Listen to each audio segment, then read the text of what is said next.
عليكم ورحمة الله.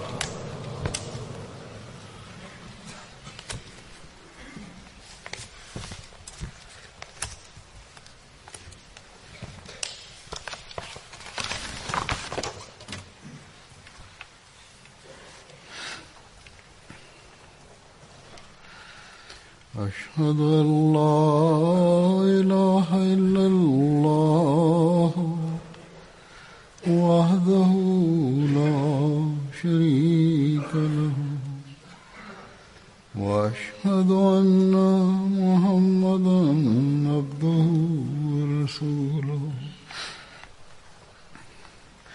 أما بعد فأعوذ بالله من الشيطان الرجيم بسم الله الرحمن الرحيم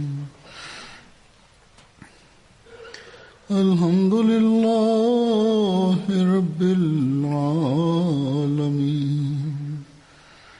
الرحمن الرحيم مالك يوم الدين إياك نعبد وإياك نستعين اهدنا الصراط المستقيم صراط الذين أنعمت عليهم غير المغضوب عليهم ولا الضالين.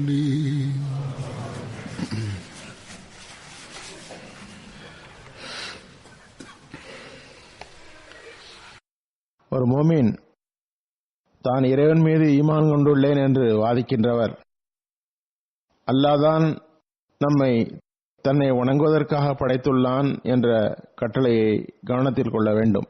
அல்லாஹ் கூறுவது போன்று ஒமா ஹலக்துல் ஜின்ன வல் இன்ஸ இல்லா லியஅ்புதூன், ஜின்களையும் மனிதர்களையும் என்னை வணங்குவதற்காக படைத்துள்ளேன். பிறகு அல்லாஹ் இபாதத் செய்யும் முறையையும் கூறியுள்ளான். அதில் செயல் வழிமுறையும் பங்கும் உள்ளது.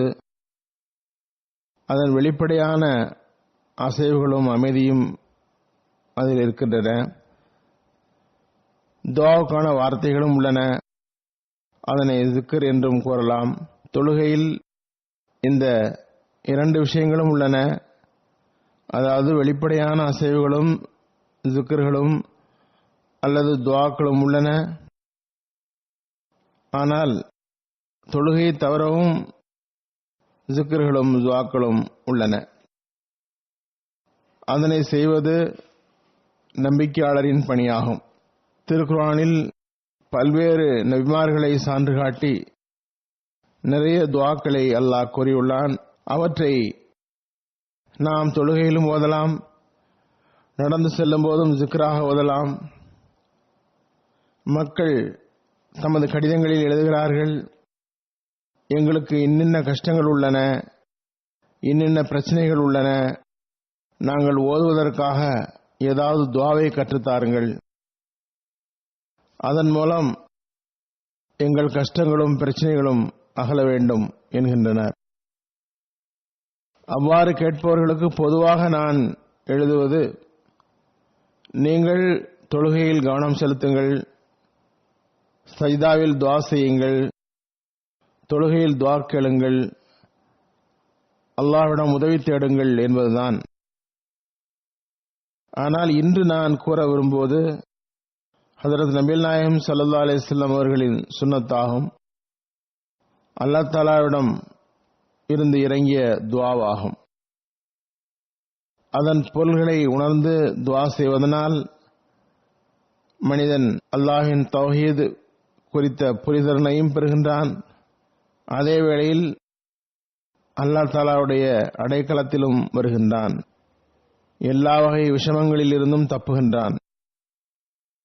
ஹஜ்ரத் நபிகள் நாயகம் ஸல்லல்லாஹு அலைஹி வஸல்லம் தினமும் இரவில் தூங்கும்போது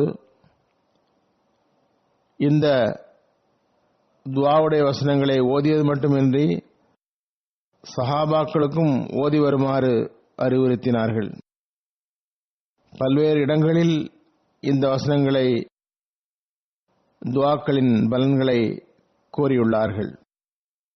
ஹஜ்ரத் நபிகள் நாயகம் ஸல்லல்லாஹு அலைஹி வஸல்லம் அவர்களின் சொந்த நடைமுறை குறித்து ரிவாயத்தில் வருகிறது. ஹஜ்ரத் நபிகள் நாயகம் ஸல்லல்லாஹு அலைஹி வஸல்லம் தினமும் தூங்கும்போது ஆயத்துல் குர்சி மற்றும் சூரா இக்லாஸ், சூரா ஃபலக், சூரா நாஸ் ஆகிய திருக்குர்ஆனின் கடைசி 3 சூறாக்களையும் ஆயத்துல் குர்சியையும் 3 முறை ஓதி, கைகளில் ஓதி, அதனை உடம்பு முழுவதும் தலையிலிருந்து கை கொண்டு செல்ல முடிகிற இடம் வரை தடவுவார்கள். இந்த பணியை அன்னார் தொடர்ந்து முறையாக செய்து வந்தார்கள். அது அன்னாருடைய சுன்னத்தாகும். இதனை ஒவ்வொரு முஸ்லீமும் செய்ய வேண்டும். நாம் அஹ்மதி இக்காலத்தில் ஹஜ்ரத் நபிகள் நாயகம் ஸல்லல்லாஹு அலைஹி வஸல்லமுடைய சுன்னத்தின்படி அமல் செய்வதற்கு ஹஜ்ரத் மஸீஹ் மவ்ஊத் அலைஹிஸ்ஸலாம் நமக்கு மேலும் வழிகாட்டியுள்ளார்கள்.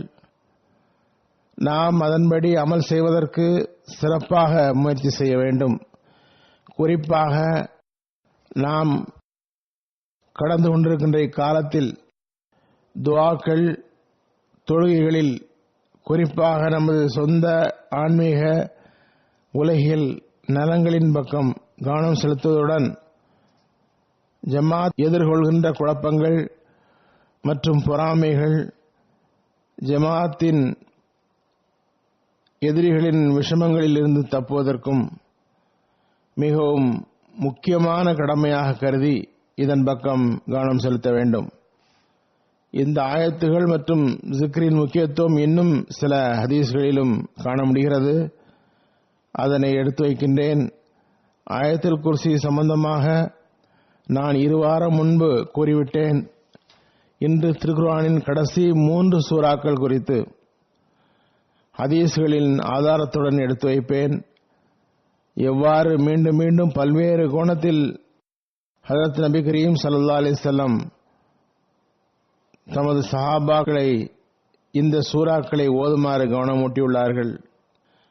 ஒரு ரிவாயத்தில் கடைசி 3 குல் சூறாக்களையும் ஓதி உடலில் ஊதுவது குறித்து ஹஜ்ரத் ஆயிஷா ரலியல்லாஹு அன்ஹா இவ்வாறு குறிப்பிடுகிறார்கள்.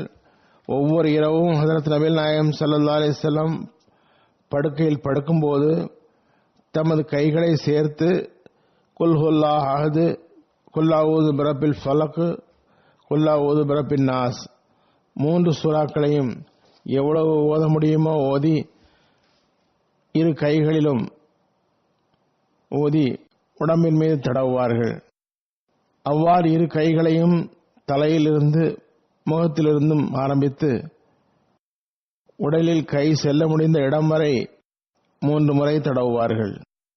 ஹஜ்ரத் நபிகள் நாயகம் ஸல்லல்லாஹு அலைஹி வஸல்லம்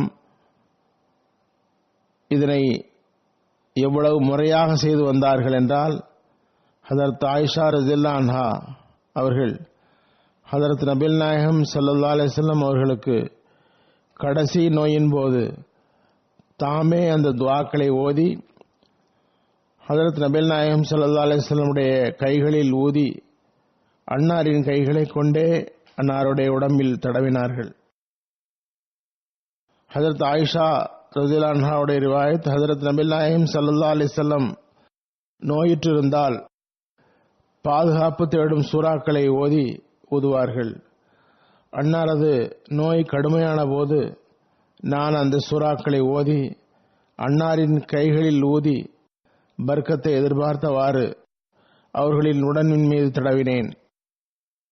ஹஜ்ரத் ஆயிஷா ரலியல்லாஹு அன்ஹா அவர்களுக்கு இந்த எண்ணம் வந்ததற்கு காரணம் ஹஜ்ரத் நபிகள் நாயகம் ஸல்லல்லாஹு அலைஹி வஸல்லம் தொடர்ந்து இதனை செய்து வந்ததால் தான்.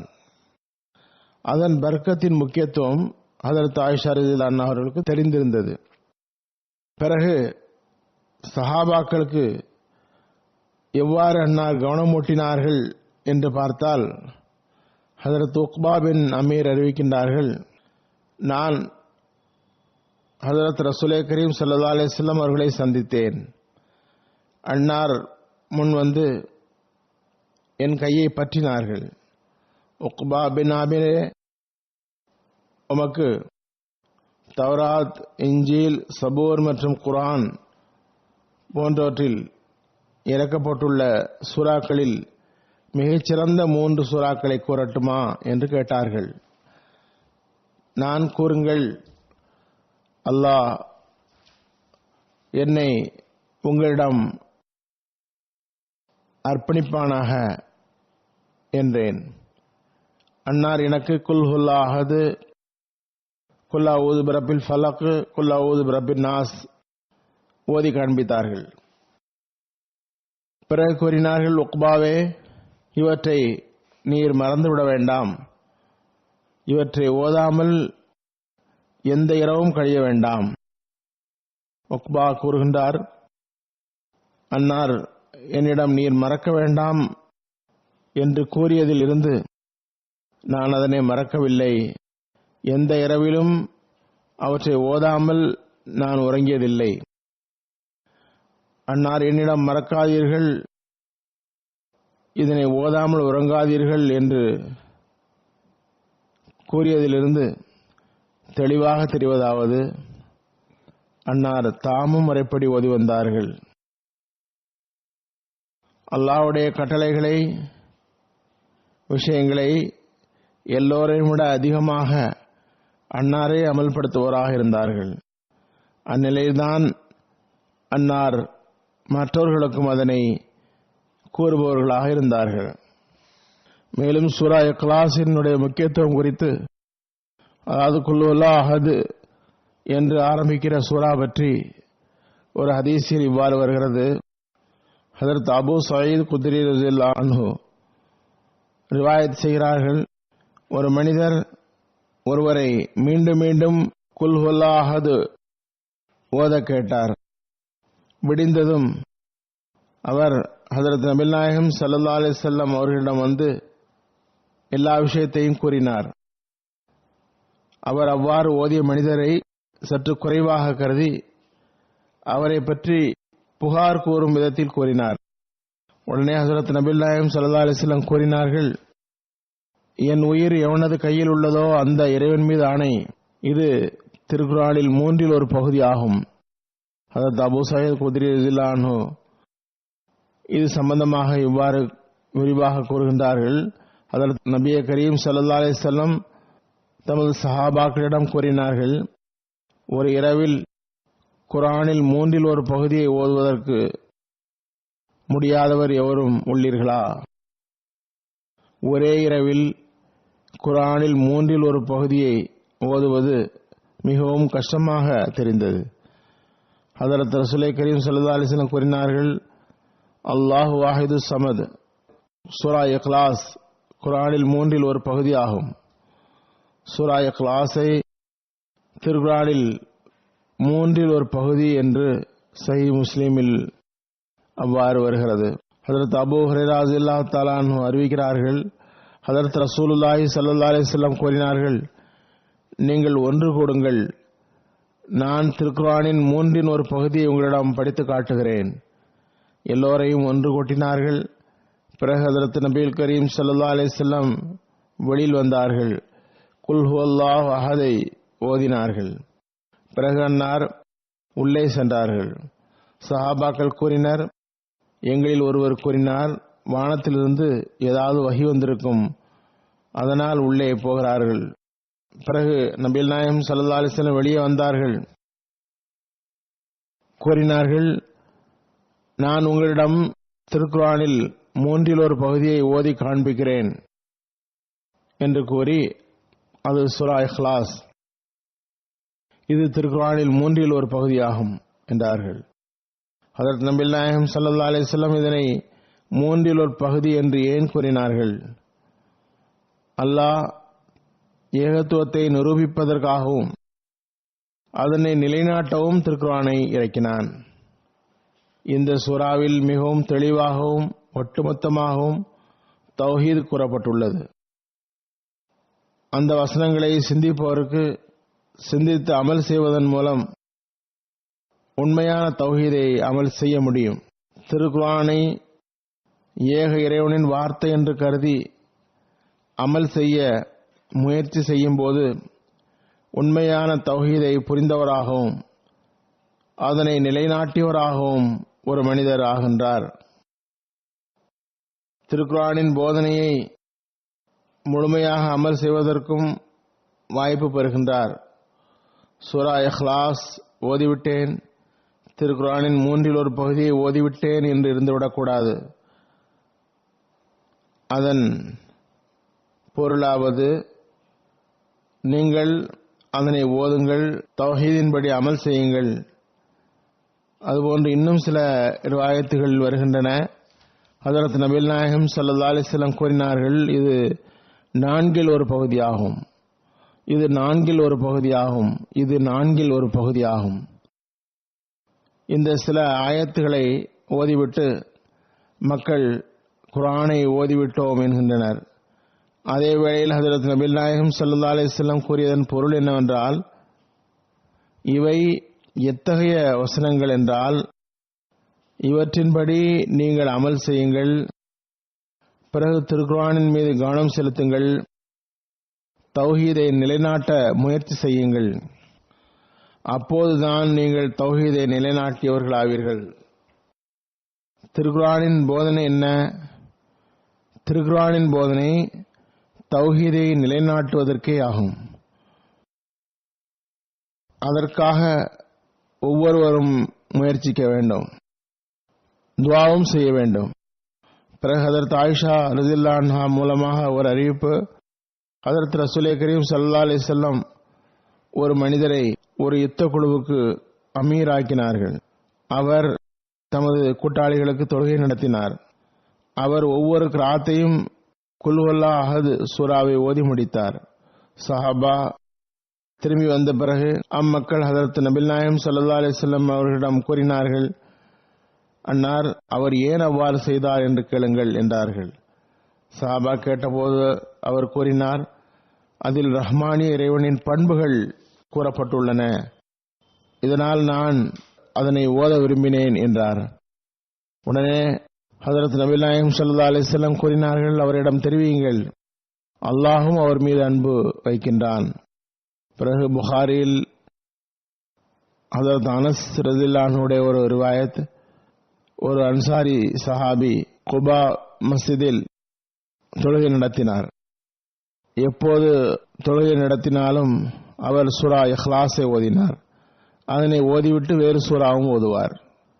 ஒவ்வொரு ரகாத்திலும் அவ்வாறே செய்வார். அவர் கூட இருந்தவர்கள் அவரிடம் பேசினார்கள், நீங்கள் சூரா இஹ்லாஸில் இருந்து ஆரம்பிக்கிறீர்கள், பிறகு அது மட்டும் போதும் என்று கருதுவதில்லை, கூடவே இன்னொரு சூறாவும் ஓதுகிறீர்கள். ஒன்று சூரா இஹ்லாஸ் மட்டும் ஓதுங்கள், அல்லது வேறு ஏதாவது சூறாவை ஓதுங்கள். அவர் கூறினார், நான் இதனை ஒருபோதும் விடமாட்டேன். நீங்கள் விரும்பினால் நான் இவ்வாறே உங்களுக்கு இமாமத் செய்வேன், இல்லை என்றால் நான் உங்களை விட்டு விடுகிறேன், அதாவது இமாமத் செய்வதை விட்டு விடுகிறேன், ஆனால் இந்த சூறாவை விடமாட்டேன் என்றார். அம்மக்கள் அவரை தங்கள் எல்லோரையும் விட சிறந்தவராக கருதினர். அவரை விட வேறு எவரும் தமக்கு இமாமத் செய்வதை அவர்கள் விரும்பவில்லை. ஹஜ்ரத் நபிகள் நாயகம் ஸல்லல்லாஹு அலைஹி வஸல்லம் அவரிடம் வந்து இந்த சம்பவத்தை அவர்கள் கூறினார்கள். அன்னார் கேட்டார்கள், இந்த மனிதரே, உம்மை குறித்து மக்கள் இவ்வாறு கூறுகின்றார்கள், அவர்கள் அவ்வாறு கூறியது போன்று செய்வதில் இருந்து உம்மை தடுப்பது எது என்று கேட்டார்கள். அதாவது சூரா இஹ்லாஸ் ஓதாதீர்கள், வேறு ஏதாவது சூறாவை ஓதுங்கள், அல்லது சூரா இஹ்லாஸை மட்டும் ஓதுங்கள், வேறு சூறாக்களை ஓதாதீர்கள். இவ்வாறு இரண்டையும் ஓதுவதற்கு என்ன காரணம்? என்ன காரணத்தினால் இந்த சூறாவை ஒவ்வொரு ரகாத்திலும் கண்டிப்பாக ஓதுகிறீர்கள் என்று கேட்டார்கள். அவர் கூறினார், இந்த சூரா எனக்கு மிகவும் பிடித்தமானது, இதன் மீதுள்ள அன்பு உம்மை ஜன்னத்தில் சேர்த்து விட்டது என்று அன்னார் கூறினார்கள். பிறகு ஹஜ்ரத் உபை இப்னு காப் ரலியல்லாஹு அன்ஹு கூறினார்கள், இணை வைப்பவர்கள் ஹஜ்ரத் நபிகள் நாயகம் ஸல்லல்லாஹு அலைஹி வஸல்லம் அவர்களிடம் கேட்டார்கள், உம்முடைய ரப்புடைய பரம்பரையை கூறுங்கள். அப்போது அல்லாஹ் குல் ஹுவல்லாஹு அஹத் அல்லாஹு ஸமத் சூராவை இறக்கினான். சமது என்பவன் யாருக்கும் தந்தையும் இல்லை, அவனுக்கு தந்தையும் இல்லை. உலகில் பிறந்த பிறகு மரணம் இல்லாத ஒரு பொருளும் இல்லை. மரணிக்கின்ற ஒவ்வொன்றும் வாரிசின் தேவையில்லாமலும் இல்லை. அல்லாஹ் அஸ்ஸவஜல் மரணிப்போனும் இல்லை, அவனுக்கு வாரிசும் இல்லை. வலம் யக்குல்லஹு குஃபுவன் அஹத், அவனுக்கு ஒப்பானது எதுவும் இல்லை. பிறகு அபூ ஹுரைரா ரலியல்லாஹு அன்ஹு அவர்கள் மூலமாக அறிவிப்புள்ளது. ஹஜ்ரத் ரசூலை கரீம் ஸல்லல்லாஹு அலைஹி வஸல்லம் கூறினார்கள், மக்கள் ஒருவர் மற்றவரிடம் கேட்கிறார்கள், அல்லாஹ் தஆலா ஒவ்வொரு பொருளையும் படைத்துள்ளான், பிறகு அல்லாஹ்வை எவன் உருவாக்கினான்? ஹஜ்ரத் நபிகள் நாயகம் ஸல்லல்லாஹு அலைஹி வஸல்லம் காலத்திலும் இந்த கேள்வி கேட்கப்பட்டது, இன்றும் கூட இந்த கேள்வி கேட்கப்படுகிறது. ஹஜ்ரத் நபிகள் நாயகம் ஸல்லல்லாஹு அலைஹி வஸல்லம் கூறினார்கள், இவ்வாறு கேட்பவர்களை பார்த்தால் குல் ஹுவல்லாஹு அஹத் சூராவை முழுமையாக ஓதுங்கள், அந்த சூராவை ஆய்வு செய்யுங்கள். பிறகு அல்லாஹ்வை படைத்தவர் ஒருவனும் இல்லை என்று புரிய வரும். அவர் ஆரம்பத்தில் இருக்கின்றான், இருந்து கொண்டே இருப்பான். பிறகு அம்மனிதன் ஷைத்தானிடமிருந்து அல்லாஹ்விடம் பாதுகாப்பு தேட வேண்டும். அப்போது அம்மனிதருக்கு எந்த தீங்கையும் ஷைத்தானால் விளைவிக்க முடியாது. ஹஜ்ரத் அபூ ஹுரைரா ரலியல்லாஹு தஆலா அன்ஹு அறிவிக்கிறார்கள், நான் ஹஜ்ரத் ரசூலுல்லாஹி ஸல்லல்லாஹு அலைஹி வஸல்லம் அவர்களிடம் வந்தேன். அன்னார் ஒருவரை குல் ஹுவல்லாஹு அஹத் அல்லாஹு ஸமத் சூராவை படித்துக் கொண்டிருக்க கண்டார்கள். பிறகு அன்னார், இவருக்கு கடமையாகிவிட்டது என்றார்கள். எது கடமையாகிவிட்டது என்று கேட்டபோது, சொர்க்கம் கடமையாகிவிட்டது என்றார்கள். அவர் மாசற்ற முறையில் ஓதுகிறார். பிறகு சுஹைல் பின் சாத் ரலியல்லாஹு அன்ஹு அறிவிக்கிறார்கள், ஒரு மனிதர் ஹஜ்ரத் நபிகள் நாயகம் ஸல்லல்லாஹு அலைஹி வஸல்லம் அவர்களிடம் வந்தார். தனது ஏழ்மை குறித்து முறையிட்டார். அன்னார் கூறினார்கள், நீர் வீட்டில் நுழையும் போது அஸ்ஸலாமு அலைக்கும் கூறுங்கள், யாரும் இல்லை என்றாலும் உம்மீது சலாம் கூறிக்கொள்ளுங்கள், அஸ்ஸலாமு அலைக்கும் கூறுங்கள், உமக்கு சலாம் கிடைக்கும். ஒருமுறை குல் ஹுவல்லாஹு அஹத் ஓதுங்கள். அம்மனிதர் அவ்வாறே செய்தார்.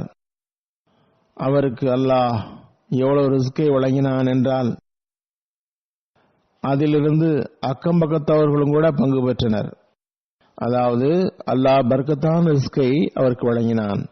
ஒரு கட்டத்தில் அவர் கஷ்டத்தில் இருந்தார், பட்டினியாக இருந்தார். பிறகு அவர் எந்த அளவுக்கு வசதியானவராகிவிட்டார் என்றால், அக்கம் பக்கத்தவருக்கும் கூட அவர் உதவி செய்பவராகிவிட்டார். ஆக மனிதன் தௌஹீதை கற்க வேண்டும், அதன்படி அமல் செய்ய வேண்டும். அல்லாஹ்வே எல்லா ஆற்றல்களுக்கும் உரியவன் என்று உணர வேண்டும். பிறகு அல்லாஹ் அவருக்கு அளவில்லாமல் வழங்குகின்றான்.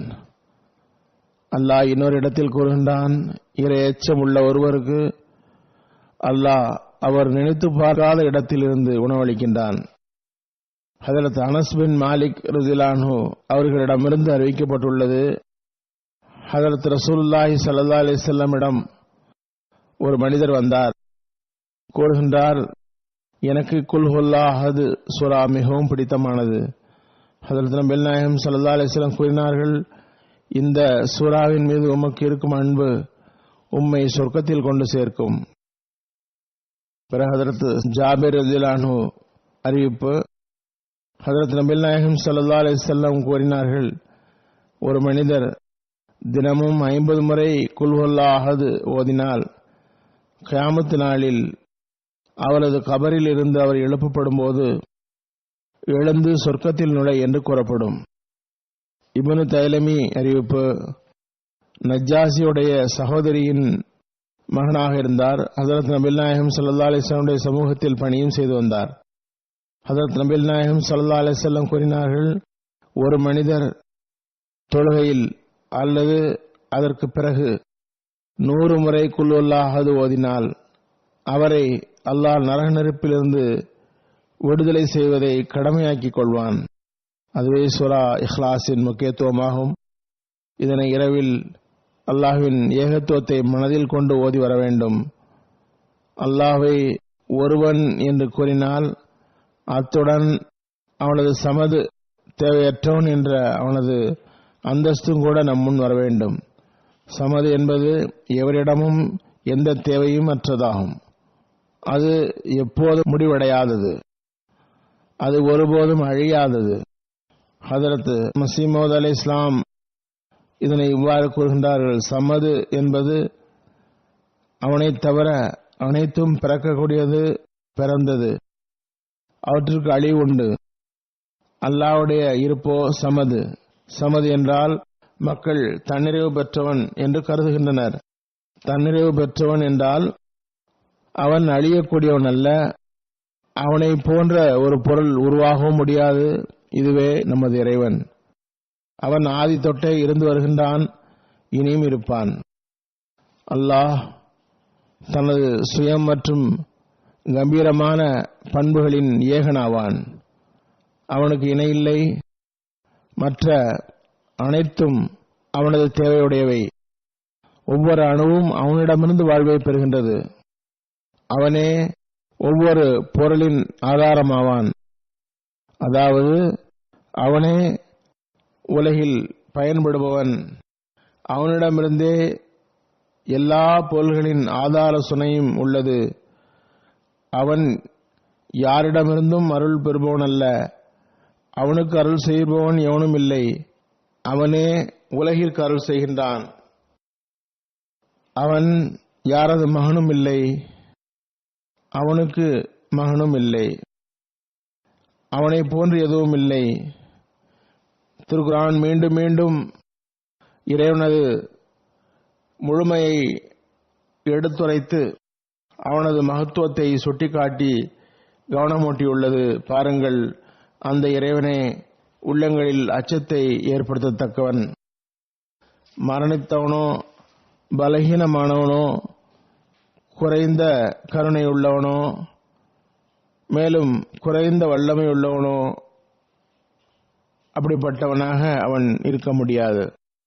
சூரா இஹ்லாஸ், சூரா ஃபலக், சூரா நாஸ் ஆகிய சூறாக்கள் இறங்கியது பற்றி ஹதரத் உக்பா பின் ஆமீர் இடமிருந்து ஒரு அறிவிப்பு. ஹதரத் நபிகள் நாயகம் ஸல்லல்லாஹு அலைஹி வஸல்லம் கூறினார்கள்: இன்று இரவு ஒரு சூரா இறங்கியது. இதுபோன்று இதற்கு முன் பார்க்க முடிந்ததில்லை.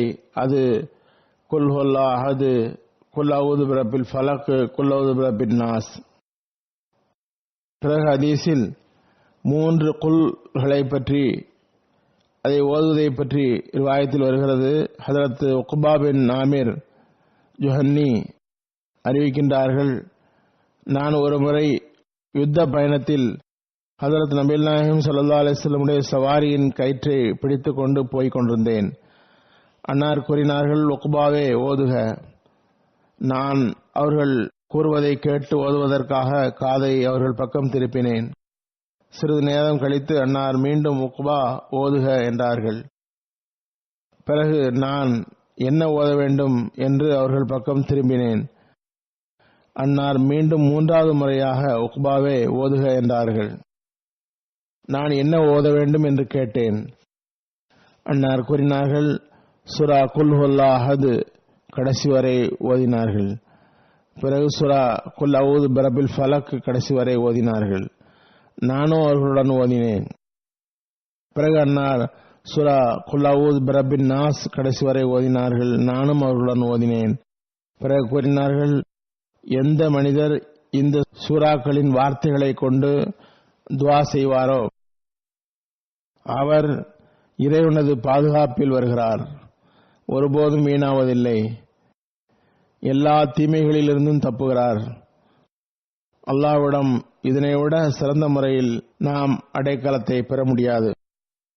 அதாவது அல்லாஹ்வின் அடைக்கலத்தை பெற இதுவே சிறந்த வழிமுறையாகும். பிறகு சூரா ஃபலக் மற்றும் சூரா நாஸ் பற்றி உக்பா பின் ஆமீர் ரிவாயத் நாங்கள் ஒரு முறை ஹதரத் நபிகள் நாயகம் ஸல்லல்லாஹு அலைஹி வஸல்லம் உடைய சவாரியின் கயிற்றை பற்றியவாறு அழைத்து சென்று கொண்டிருந்தேன். அன்னார் கேட்டார்கள், உக்பா, உமக்கு மிகவும் சிறந்த பயன் தரத்தக்க 2 சூறாக்களை கூறட்டுமா? யா ரசூலல்லாஹ், ஏன் வேண்டாம், கூறுங்கள் என்று உக்பா கூற, அன்னார் கூறினார்கள், குல் அஊது பிரப்பில் ஃபலக், குல் அஊது பிரப்பின் நாஸ் இரண்டையும் காலை சுப தொழுகையில் ஓதுங்கள். குல் அஊது பிரப்பின் ஃபலக், குல் அஊது பிரப்பின் நாஸ் இரண்டையும் காலை சுப தொழுகையில் ஓதினார்கள். தொழுத பிறகு என்னிடம் கூறினார்கள், உக்பாவே, என்ன பார்க்கிறாய்? சின்ன சூறாவை ஓதியனால் அவ்வாறு கேட்டிருக்கலாம். பிறகு கூறினார்கள், இதில் எல்லாமே இருக்கிறது. ஒரு ரிவாயத்தில் வருகிறது, அபு சயீத் அறிவிப்பு, ஹதரத் ரசூலுல்லாஹி ஸல்லல்லாஹு அலைஹி வஸல்லம் அவர்கள் ஜின்களின் பார்வையிலிருந்தும் மனிதர்களின் பார்வையிலிருந்தும் அடைக்கலம் தேடி வந்தார்கள். பாதுகாப்பு தேடும் 2 சூறாக்கள் இறங்கியதும் அந்த சூறாக்களையே ஓதினார்கள். பாதுகாப்பிற்காக ஓதி வந்த மற்றவற்றை விட்டுவிட்டார்கள். இப்னு ஆஃபீஸ் மூலமாக அறிவிப்பு, ஒரு முறை நபி ஸல்லல்லாஹு அலைஹி வஸல்லம் அவர்கள் கூறினார்கள், இப்னு ஆபீஸே, மிகச் சிறந்த பாதுகாப்பு சூறாவை கூறவா? அதன் மூலமாக பாதுகாப்பு தேடுபவர் பாதுகாப்பு தேடுகிறார். நான் கேட்டேன், யா ரசூலல்லாஹ், ஏன் வேண்டாம், கூறுக. அவர் சூரா ஃபலக், சூரா நாஸ் ஓதினார்கள். அது சூரா ஃபலக் மற்றும் சூரா நாஸ் என்று அன்னார் கூறினார்கள். பிறகு கடைசி 2 சூறாக்களின் முக்கியத்துவத்தை விளக்கியவாறு ஒரு சஹாபி கூறுகின்றார், ஒரு முறை நாங்கள் ஹதரத் ரசூலுல்லாஹி ஸல்லல்லாஹு அலைஹி வஸல்லம் அவர்களுடன் பயணத்தில் இருந்தோம். சவாரி செய்யும் விலங்குகள் குறைவாக இருந்தன. முறை வைத்து சவாரிகளில் ஏறிக்கொண்டோம். ஒரு முறை நான் இறங்க வேண்டிய முறையாக இருந்தது. ஹதரத் நபிகள் நாயகம் ஸல்லல்லாஹு அலைஹி வஸல்லம் பின்னால் இருந்து அருகில் வந்து எனது தோள்களில் கையை வைத்தவாறு அஊது பிரப்பில் ஃபலக் ஓதுமாறு கூறினார்கள். நான் ஓதியது போன்று ஹதரத் நபிகள் நாயகம் ஸல்லல்லாஹு அலைஹி வஸல்லம் அவர்கள் அதனை முழுமையாக ஓதினார்கள். நானும் கூடவே ஓதினேன். பிறகு அன்னார் குல் அஊது பிரப்பின் நாஸ் ஓதுமாறு கூறினார்கள். நான் ஓதினேன். பிறகு கூறினார்கள், நீர் தொழுதால் தொழுகையில் இந்த 2 சூறாக்களையும் ஓதுக என்றார்கள். உக்பா பின் அமீர் ஜுஹன்னி இடமிருந்து அறிவிப்பு, நான் ஒரு பயணத்தில் ஹதரத் ரசூல் கரீம் ஸல்லல்லாஹு அலைஹி வஸல்லம் அவர்களுடன் இருந்தேன். ஃபஜ்ர் நேரம் ஆரம்பமானதும் ஹதரத் ரசூலுல்லாஹி ஸல்லல்லாஹு அலைஹி வஸல்லம் அவர்கள் அஸான் கூறினார்கள், கியாமத்தும் கூறினார்கள். என்னை தமது வலப்புறத்தில் நிறுத்திக் கொண்டு 2 பாதுகாப்பு தேடும் சூறாக்களையும் ஓதினார்கள். தொழுது முடித்ததும் கூறினார்கள், என்ன பார்க்கிறீர் என்றார்கள். இதுவும் முதலில் சொன்ன ரிவாயத்தை ஒத்ததாக இருக்கிறது. நான் கூறினேன், நான் ஆய்வு செய்து பார்த்தேன் என்றேன். அன்னார் கூறினார்கள், இந்த 2 சூறாக்களையும் ஓதிவிட்டு உறங்குக, எழுக. இதுவே இந்த சூறாக்களின் முக்கியத்துவமாகும். இக்காலத்தில் இந்த சூறாவை ஓதும் அவசியம் இன்னும் அதிகமாகிவிட்டது. தனிப்பட்ட முறையில் நமது ஆன்மீக முன்னேற்றம் மற்றும் ஷைத்தானிய தாக்குதல்களிலிருந்து தப்புவதற்கும், ஜமாத் அளவில் இஸ்லாத்திற்கு எதிரான சூழ்ச்சிகளில் இருந்து தப்பவும், தற்போது இஸ்லாத்துக்கு எதிராக எதிரிகளின் முயற்சிகள் மிகவும் விழிப்புணர்வுடன் நடந்து கொண்டிருப்பதனாலும், மறுபுறம் பெயர்தாங்கி ஆலிம்கள் மற்றும் முஸ்லிம் லீடர்கள் ஏற்படுத்திய கவனக்குறைவுகளில் இருந்தும் கிளர்ச்சிகளில் இருந்தும் தப்புவதற்கும், மேலும் அவர்கள் பொதுமக்களை தூண்டிவிட்டு இஸ்லாமிய எதிர்ப்பு சக்திகளுக்கு இன்னும் அதிகம் வாய்ப்பு தந்து அவர்களின் கைகளை வலுப்படுத்துகின்ற அவர்களிடமிருந்து தப்புவதற்கும், மேலும் நாத்திகம் தற்போது கடுமையாக ஓங்கியுள்ளதினால் இந்த அடிப்படையிலும் சூரா ஃபலக் மூலமாக துஆ வேண்ட வேண்டும்.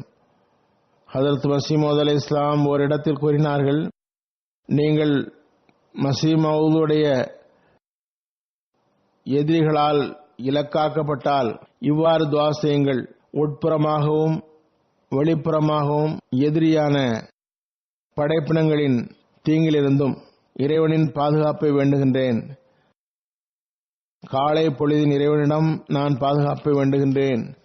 அதாவது வெளிச்சத்தை வெளிப்படுத்துவது அவனது கையில் உள்ளது. அது ஆன்மீக வெளிச்சமாகும். இது ஹதரத் மஸீஹ் மவ்ஊத் அலைஹிஸ்ஸலாம் வருகையின் மூலம் வெளிவந்தது.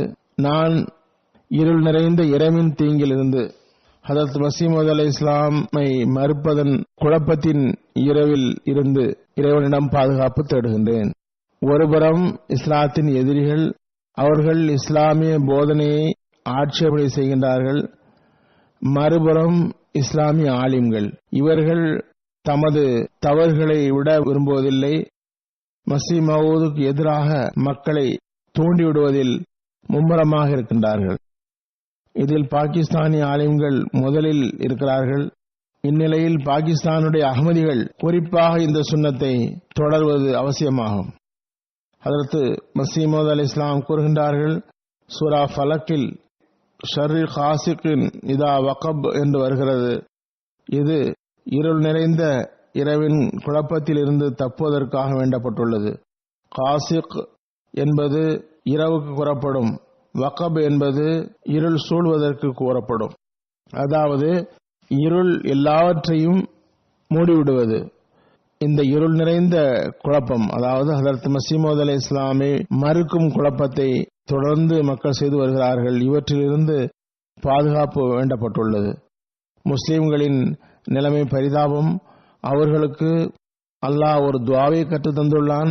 ஒளிக்கு பிறகு இருள் மற்றும் இருட்டிலிருந்து தப்புவதற்கு ஹதரத் நபிகள் நாயகம் ஸல்லல்லாஹு அலைஹி வஸல்லம் தினமும் ஓதி வருமாறு கூறினார்கள். அதன் மூலம் தௌஹீதில் நிலைநில்லுங்கள் மற்றும் இருளிலிருந்து தப்புங்கள் என்றார்கள். ஆனால் முஸ்லிம்கள் அதனை பொருட்படுத்தவில்லை. முஸ்லிம்களுள் பெரும்பாலார் இந்த இருளில் மூழ்கி கிடக்கிறார்கள். இதனால் இன்று முஸ்லிம் அல்லாதவர்களால் ஆட்சேபனைக்கு உள்ளாகிறார்கள். முஸ்லிம்களின் இந்த நிலைமை நமக்கு கவனமூட்டுவதாவது, இந்த சூறாவை ஆய்வு செய்து ஓத வேண்டும். அதன் மூலம் நாம் இந்த இருளில் இருந்து தப்ப முடியும். ஷர்ரின் நஃபாஸாத்தி பில் உக்கத், அதாவது முடிச்சுகளின் தீங்கிலிருந்து. அவர்கள் இஸ்லாம் மற்றும் அஹ்மதியத்திற்கு எதிராக பெரிய வழிமுறைகள் மூலமாக மக்களின் உள்ளங்களில் காழ்ப்புணர்ச்சியை உருவாக்குகிறார்கள். இதில் நான் கூறியது போன்று முஸ்லிம் அல்லாதவர்களும் பெயர் தாங்கி இஸ்லாமிய ஆலிம்களும் அடங்குவர். ஒரு பிரிவினர் மார்க்கத்துக்கு எதிராக இருப்பதன் காரணமாக தமது காரியங்களை செய்கின்றனர். அதாவது முஸ்லிம் அல்லாதவர்கள் இஸ்லாத்துக்கு எதிராக போனதனால் இதனை செய்கின்றனர். இன்னொரு பிரிவினர் மார்க்கத்தின் பெயரால் இறைவனால் அனுப்பப்பட்டவருக்கு எதிராக மக்களை தூண்டி இந்த பணிகளை செய்கின்றனர். இந்த இருவரும் அதில் அடங்குவர். ஒமின் ஷர்ரின் நஃபாஸாத்தி பில் உக்கத் என்று வருகிறது. அதாவது ஒமின் ஷர்ரின் நஃபாஸாத்தி பில் உக்கதில் அடங்குவர். பிறகு சூரா நாஸ் அல்லாஹ்வுடைய ரபூபியத், அதாவது பரிபாலிப்பவன், மாலிக்கியத் எஜமானன், உண்மையான வணக்கத்துக்குரியவன் ஆகிய பண்புகள் விளக்கப்பட்டுள்ளன. இவற்றை கூறி ஷைத்தானிடமிருந்து, ஷைத்தானுடைய தீங்குகளிலிருந்து பாதுகாப்பு வேண்டுமாறு கூறப்பட்டுள்ளது. இன்று நாத்திகம் மிகவும் ஓங்கியுள்ளது. உலகமயம் சமூகத்தில் தனது கரத்தை எந்த அளவுக்கு வலுவுடன் பதித்துள்ளதென்றால் அதில் சில இளைஞர்கள் கூட தாக்குதலுக்குள்ளாகி இருக்கிறார்கள். இந்த துஆவை நாம் நம்மீது ஓதி ஊதுவதோடு நமது பிள்ளைகள் மீதும் ஓத வேண்டும். அதன் மூலம் எல்லா வகையான தீமைகளிலிருந்தும் நமது பிள்ளைகளும் பாதுகாப்பாக இருக்க வேண்டும். அவர்கள் மார்க்கத்தில் நிலைநிற்பவர்களாகவும் ஏகத்துவத்தில் நிலைநிற்பவர்களாகவும் ஆவார்களாக.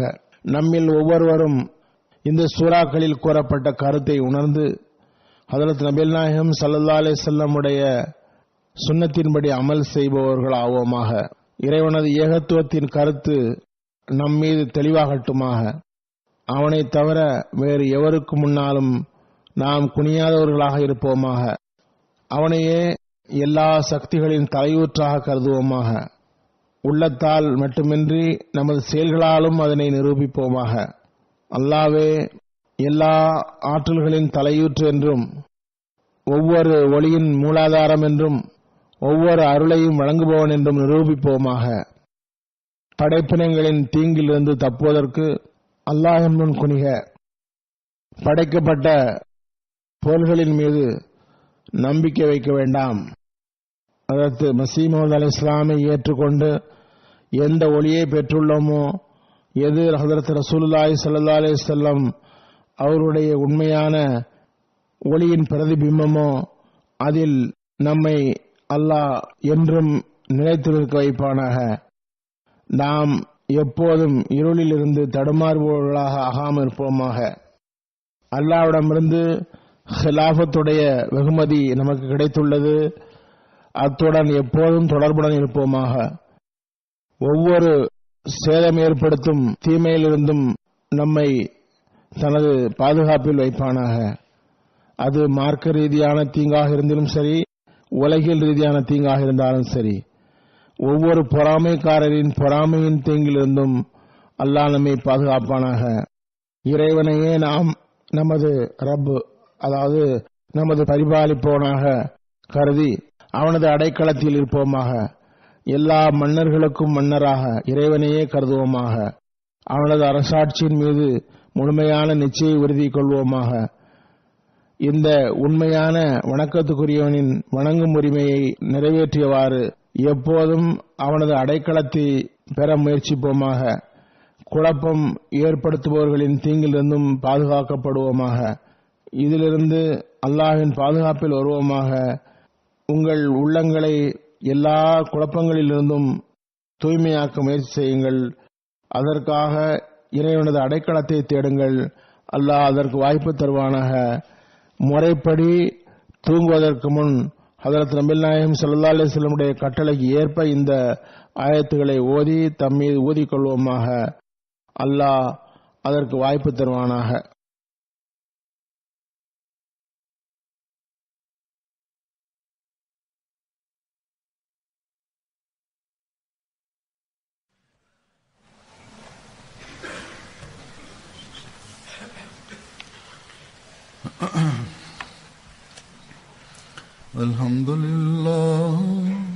Alhamdulillah nahmaduhu wa nasta'inuhu wa nastaghfiruhu wa nu'minu bihi wa natawakkalu alayhi wa na'udhu billahi min shururi anfusina wa min sayyiati a'malina. من يهده الله فلا مضل له ومن يضلل فلا هادي له ونشهد أن لا إله إلا الله ونشهد أن محمدا عبده ورسوله.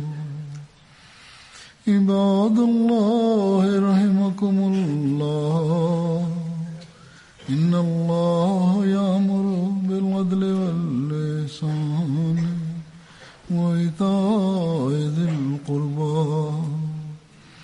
وينهى عن الفحشاء والمنكر والبغي يعظكم لعلكم تذكرون. اذكروا الله يذكركم وادعوه يستجب لكم ولذكر الله